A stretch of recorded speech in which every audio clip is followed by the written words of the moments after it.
नमस्कार, देवभूमि एक्सप्रेस में आपका स्वागत है। आपके साथ मैं हूं विकास सक्सेना। ये बुलेटिन की शुरुआत करेंगे। मुख्यमंत्री पुष्कर सिंह धामी ने नैनीताल के रामगढ़ में आपदाग्रस्त इलाकों का निरीक्षण किया है।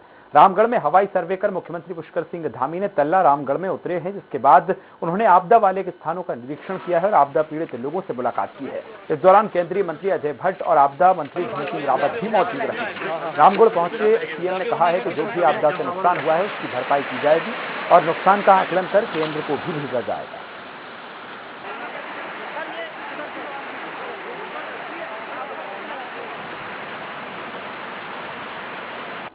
प्रयास है कि जल्दी से जल्दी सारी व्यवस्थाएं दुरुस्त हों, सारे संपर्क मार्ग जल्दी से जल्दी खुलें, जो अभी जहां पर राहत के काम है वो तेजी से हों, किसी को भी कोई परेशानी ना हो, उसके लिए हम लोग लगे हुए हैं।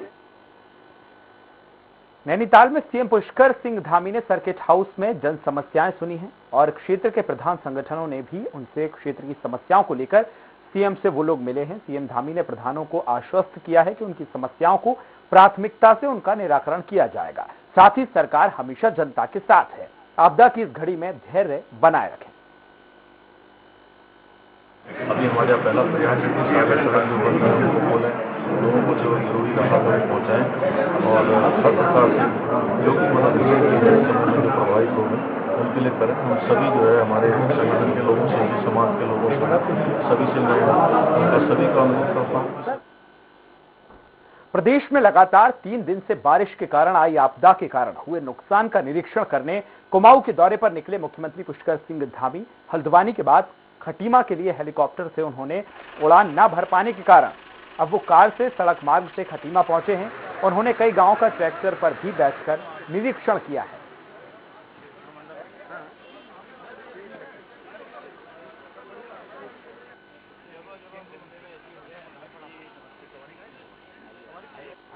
अतिवृष्टि हुई है, उससे बहुत नुकसान हो गया है। जगह जगह पर फसल बर्बाद हो गई है, लोगों के घरों में पानी घुस गया है, कर गई है, पशु हानि हुई है, जन हानि हुई है, बहुत सारे किसानों की पूरी फसल बर्बाद हो गई है, पुल बह गए हैं, सड़क बह गई है, संपर्क मार्ग पूरे कट गए हैं, संपर्क को बड़ा नुकसान हुआ है, लोगों को भी नुकसान हो गया है और उसमें मैं स्वयं स्थलीय निरीक्षण कर रहा हूँ, जगह जगह मैं जा रहा हूँ।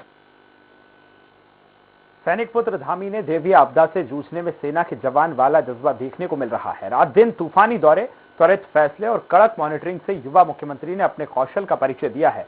मुख्यमंत्री पुष्कर सिंह धामी स्वयं ग्राउंड जीरो पर उतरते हैं और बचाव और राहत कार्य की मॉनिटरिंग कर रहे हैं। मुख्यमंत्री पुष्कर सिंह धामी ने बुधवार को ऊधम सिंह नगर में ट्रैक्टर पर सवार होकर बाढ़ प्रभावित क्षेत्रों का स्थलीय निरीक्षण किया है।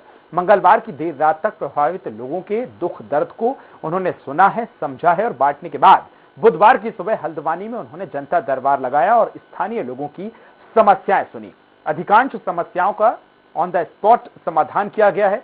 इसी के तहत उन्होंने ऊधम सिंह के कई इलाकों में स्थलीय निरीक्षण कर ट्रैक्टर पर बैठकर किया है। सीएम पुष्कर सिंह धामी लगातार प्रभावित लोगों से मिल रहे हैं और आपदा के बाद पल पल की नजर बनाए हुए हैं। मुख्यमंत्री से प्रेरित होकर समूची सरकारी जो मशीनरी है वो 24 घंटे एक्टिव मोड में नजर आ रही है। इधर मुसीबत की इस घड़ी में मुख्यमंत्री को अपने बीच पाकर पीड़ित जनता राहत महसूस कर रही है। वहीं आपदा प्रभावितों के मुआवजे को लेकर भी अफसर अलर्ट मोड पर नजर आ रहे हैं। गुरुवार को बैठक के बाद सभी विभागों के अधिकारियों को जल्द आपदा प्रभावितों के नुकसान का आकलन कर उसके तमाम जो भी आकलन है उसके निर्देश दिए गए हैं।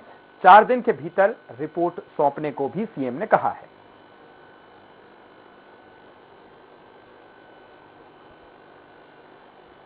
भारी बारिश के बाद मौसम सामान्य होते ही केदारनाथ, यमुनोत्री और गंगोत्री की यात्रा शुरू हो गई है। हालांकि बद्रीनाथ हाईवे बंद होने के कारण बद्रीनाथ यात्रा शुरू नहीं हो सकी है। खराब मौसम के चलते सरकार ने 4 धाम यात्रा पर रोक लगा दी थी।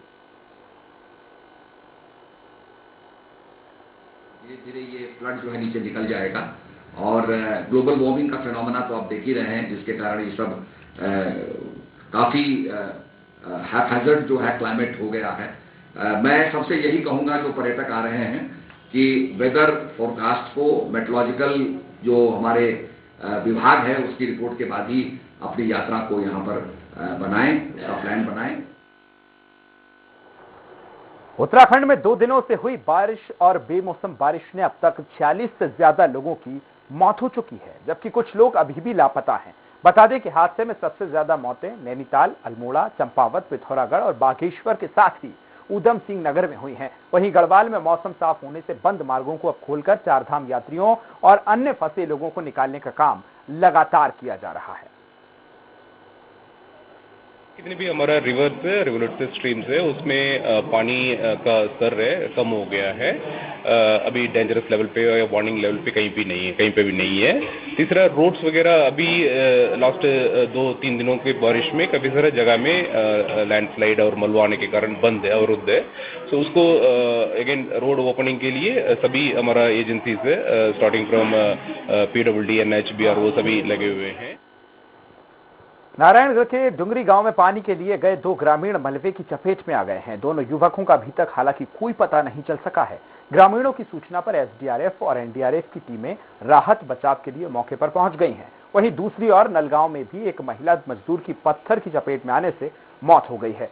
मंगलवार की एयरटेल, आइडिया समेत सभी नेटवर्क जो हैं वहां पर ठप हो गए हैं। खबर नैनीताल से है, जहां जिले में आपदा प्रभावित क्षेत्रों से अभी तक 13 शव निकाले जा चुके हैं। और वहीं बात की जाए तो ओखल कांडा में भी अभी तक 7 लोगों के दबे होने की आशंका जताई जा रही है। जिले में अलग अलग जगहों पर रेस्क्यू टीमों को लगाया गया है। 8 पुल समेत कई सड़कें आपदा की भेंट चढ़ गई हैं। अभी तक करीब 35 करोड़ के नुकसान का आकलन लगाया जा चुका है। अगर बात की जाए तो डोगरा रेजिमेंट के 100 जवानों को रेस्क्यू ऑपरेशन में लगाया गया है। वहीं रास्ते में फंसे लोगों को भी सुरक्षित स्थान पर पहुंचाया जा रहा है और राशन पहुंचाते हुए। नैनीताल जिले के आपदा प्रभावित इलाकों से अब तक 13 शव बरामद हो गए हैं। वहीं मृतकों में 3 लोग बिहार के चंपारण जिले के रहने वाले हैं। वहीं ओकल खांडा में भी 7 लोगों के दबे होने की आशंका को देखते हुए NDRF ने रेस्क्यू ऑपरेशन चलाया है। जिले में कई जगह बिजली और पेयजल आपूर्ति भी अभी पूरी तरह ठप है। जिलाधिकारी के मुताबिक अब तक जिले में करीब 35 करोड़ का नुकसान का आकलन किया जा चुका है। साथ ही आपदा पीड़ितों तक हर संभव मदद पहुंचाई जा रही है। 3 बॉडीज हमारी रिकवर हुई हैं। तो थलाड़ी गांव जो आपका ओखल कांडा में है, जिसमें 7 लोगों के दबे होने की आशंका है, तो उन बॉडीज को निकालने के लिए आज प्रॉपर चेक करने के लिए भी NDRF की टीम हमारी चली गई है। उनको पंतनगर से हम लोगों ने एयर ड्रॉप किया है वहाँ पे, जिसमें विधायक जी भी हैं वहाँ पे धारी के और भीमताल के, और साथ में SDM भी हमारे धारी के वहाँ पे साथ में निकल गए हैं। वक्त एक छोटे से ब्रेक का, जल्द होंगे हाजिर।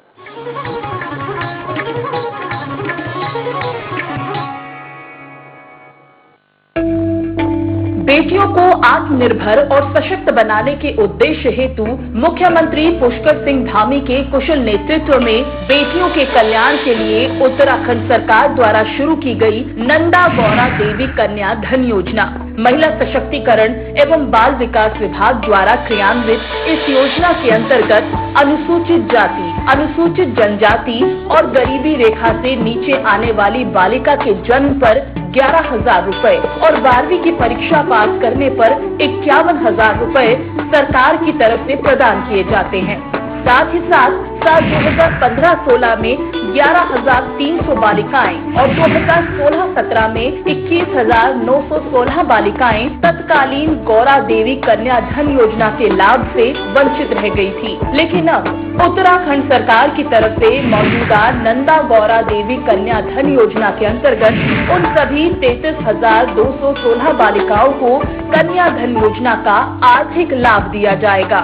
इसके लिए राज्य सरकार ने 50 करोड़ रुपए की धनराशि स्वीकृत की है। नारी शक्ति के समग्र विकास को समर्पित उत्तराखंड सरकार की तरफ से योजना के लाभ से वंचित रह गई प्रदेश की 33,216 बेटियों को अब मिलेगा उनका आर्थिक अधिकार। बेटी है अनमोल उपहार, शिक्षा है उसका अधिकार। रूप मंत्रा आयुर्वेदिक फेस वॉश, इसमें है क्यूकम्बर के प्योर एक्सट्रैक्ट जो नेचुरली चेहरे को मॉइस्चराइज रखे। ये कोई कॉस्मेटिक नहीं, आयुर्वेदिक औषधि है। खुदी को आजमाया अंदाज मैं हूँ शुद्ध पान मसाला।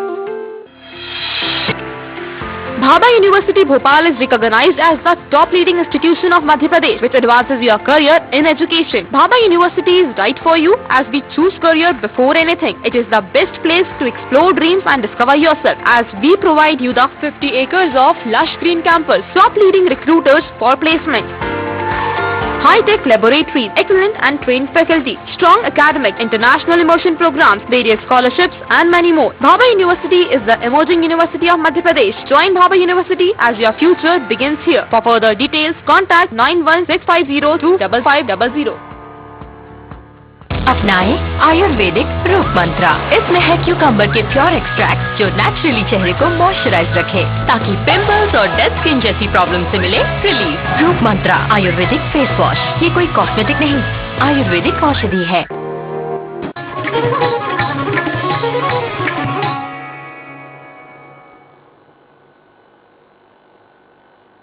ब्रेक के बाद एक बार फिर आपका स्वागत है। कर्णप्रयाग में बारिश भले ही थम गई हो, लेकिन इलाके में अभी भी भूस्खलन की घटनाएं लगातार जारी हैं। नोटी मोटर मार्ग की अगर बात की जाए तो पुड़याणी लाटू देवता मंदिर के पास सड़क किनारे चट्टान टूटने से मार्ग जो है वो बाधित हो गया है, जिससे नौटी कर्णप्रयाग मोटर मार्ग पर आवाजाही पूरी तरह से ठप हो गई है। वहीं लोक निर्माण विभाग के कनिष्ठ अभियंता प्रतीक अग्रवाल का कहना है कि जेसीबी के द्वारा मार्ग खोलने का प्रयास लगातार किया जा रहा है।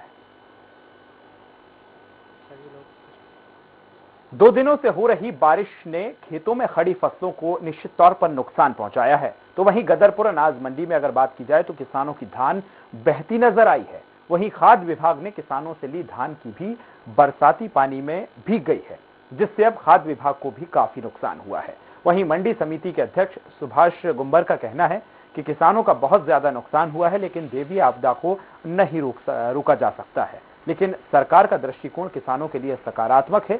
जल्द ही सरकार किसानों के लिए मुआवजे की घोषणा करेगी। काट लगे इंडे बोला इन लोगों ने, इतने हमारा 4 दिन से यहाँ धान पड़ा है, कोई सुनवाई नहीं है, सारा धान डूबा पड़ा पानी में। इसकी भरपाई भैया कौन करेगा? कोई मंडी वाला सुन के राजी नहीं है, कोई मंडी की तरफ से व्यवस्था नहीं है।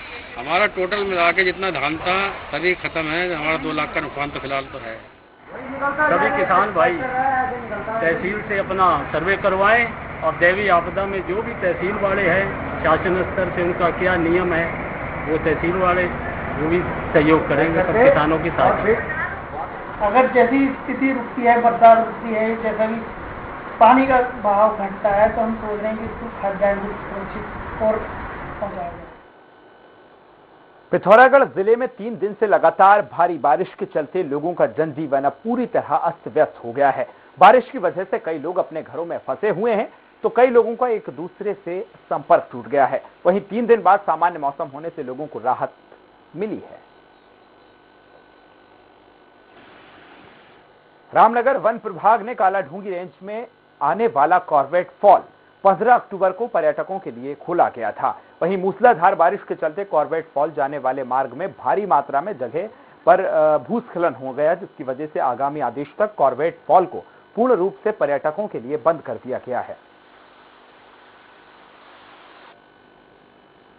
और अगर हम अब इससे हमको ये सीखने को मिलता है, पर्यावरण की दृष्टि से हमें जो है विकास करना चाहिए, क्योंकि वन विभाग की जिम्मेदारी नहीं है कि ये जंगल को बचाना और नदी नालियों को बचाना। इसके लिए हमें स्थानीय लोगों को इसके लिए सोचना पड़ेगा और पर्यावरण के अनुकूल ही हमें कार्य करना चाहिए। ये बरसात में 30 जून को बंद हो जाता है, उसके बाद 3 महीने बाद 15 अक्टूबर को खुलता है। इस बीच हमने इसको 15, 16, 17 3 दिन खोला। चौथे दिन बारिश होने के कारण इसमें आपदा से काफ़ी भूस्खलन हो गया। अंदर पेड़ गिर गए हैं, तमाम पुल के नीचे पेड़ टूट के फंस गए हैं। तो अग्रिम आदेशों तक कहा नहीं जा सकता कि कब खुलेगा। सीएम पुष्कर सिंह धामी और पुलिस महानिदेशक अशोक कुमार आपदाग्रस्त इलाकों का हवाई और स्थलीय निरीक्षण कर रहे हैं, जिसको लेकर अधिकारी भी मुस्तैद और अलर्ट मोड पर दिखाई दे रहे हैं। डीजीपी अशोक कुमार ने बताया कि आपदा के चलते गढ़वाल और कुमाऊं मंडल में काफी नुकसान हुआ है, जिसके चलते कई सड़कें बंद हैं। उन्होंने कहा है कि लगातार एसडीआरएफ, एनडीआरएफ और पुलिस के साथ ही पीएसी के जवान भी लोगों को सुरक्षित स्थानों पर पहुंचाने का काम कर रहे हैं। उन्होंने दावा किया है कि गुरुवार से 4 धाम यात्रा भी सुचारू हो सकेगी। तो हमारी सब जगह रिलीफ और रेस्क्यू की टीमें लगी हुई हैं, पुलिस की, एसडीआरएफ की, पीएसी की, एनडीआरएफ की, और सब जगह काफ़ी सारे, क्योंकि समय से पहले अलर्ट आ गया था तो इवैक्यूएशन बहुत पहले से करा दिया गया, यात्रियों को ऊपर चढ़ने से रोका गया, गढ़वाल में भी, कुमाऊं में भी। उसका फ़ायदा ये हुआ कि मोस्टली जो टूरिस्ट है उसको ज़्यादा इम्पैक्ट नहीं पड़ा है। थोड़ा बहुत देर फंसने हो गया होगा अदरवाइज, बट उनको कोई लाइफ का लॉस बड़ा नहीं है। स्थानीय लोग जो मलबे में फंस गए वो कैजुअलिटी उन लोगों की है। लक्सर इलाके के ब्लॉक खानपुर में नीलधारा गंगा का तटबंध क्षतिग्रस्त हो गया है, जिसके कारण गंगा के पानी का रुख अब रिहायशी इलाकों की तरफ हो गया है। सूचना मिलते ही हरिद्वार जिलाधिकारी विनय शंकर पांडे मौके पर पहुंचे हैं और उन्होंने तत्काल ही जेसीबी मशीन लगवाकर टूटे तटबंध की मरम्मत करवाई है। क्षतिग्रस्त तटबंध तक पहुंचने के लिए जिलाधिकारी को ट्रैक्टर का सहारा लेना पड़ा है।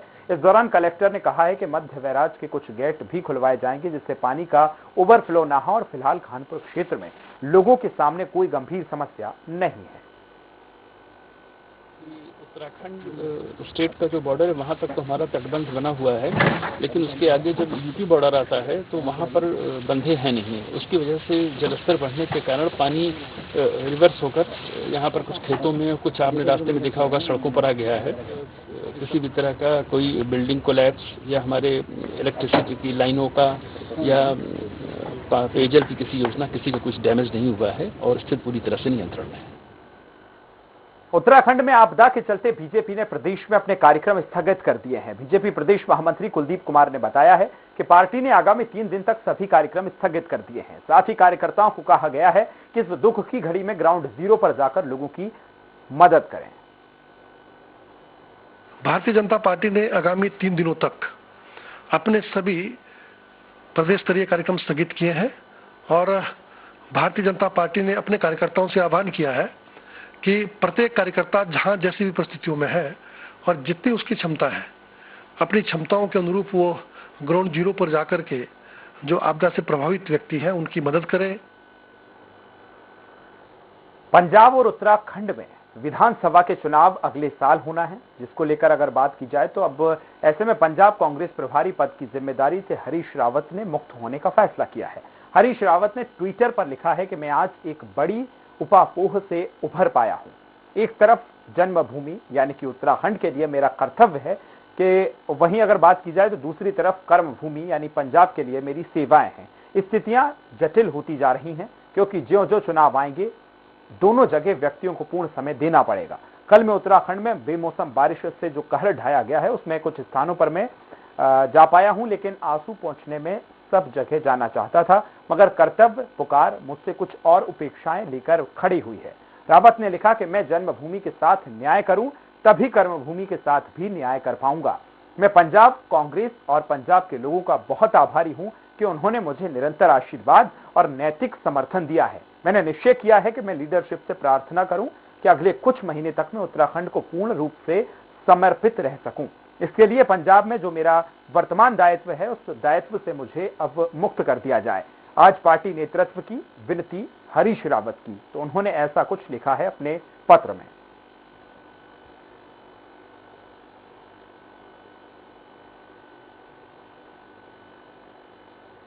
तो गृह मंत्री अमित शाह उत्तराखंड के दौरे पर हैं। अमित शाह प्राकृतिक आपदा का हवाई सर्वेक्षण करेंगे, जिसको लेकर कांग्रेस की गरिमा दसोनी ने अमित शाह के दौरे को लेकर सवाल उठाए हैं और कहा कि बीजेपी के नेता पिछले 5 सालों में सिर्फ उत्तराखंड का हवाई दौरा करते हैं और उत्तराखंड ने बीजेपी को पूरा सहयोग किया था, लेकिन डबल इंजन की सरकार हर कदम पर फेल साबित हुई है।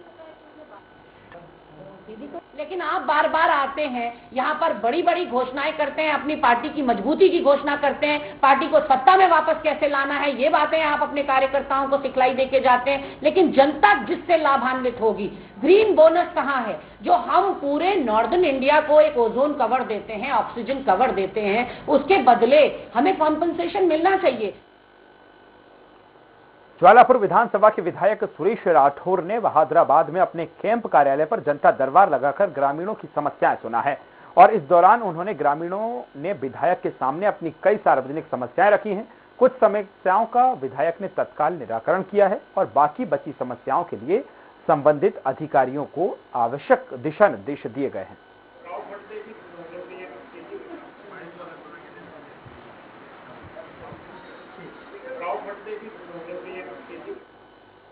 इसी के साथ देवभूमि एक्सप्रेस में फिलहाल इतना ही। दीजिए इजाजत, नमस्कार।